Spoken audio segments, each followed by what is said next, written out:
Mag-start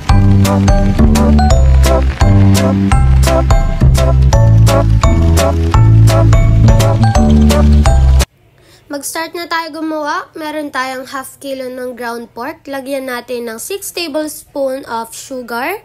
Brown sugar dapat. And 1 tablespoon of salt. 1 tablespoon of pepper. And also, 1 tablespoon of paprika powder. Huwag din natin kalimutan lagyan ng 2 tablespoon of cooking oil. Lagyan din natin ng 1 tablespoon of vinegar, 1 head garlic, and also, i-mix-mix natin ng mabuti. Yan, mix-mix lang natin hanggang sa mag-combine lahat ng ingredients na nilagay natin kanina.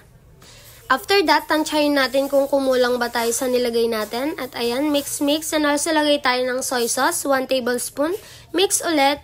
And nakalimutan ko mag-record kung paano ko binalot yung longganisa. Pero ayan, nakagawa na tayo ng homemade skinless longganisa.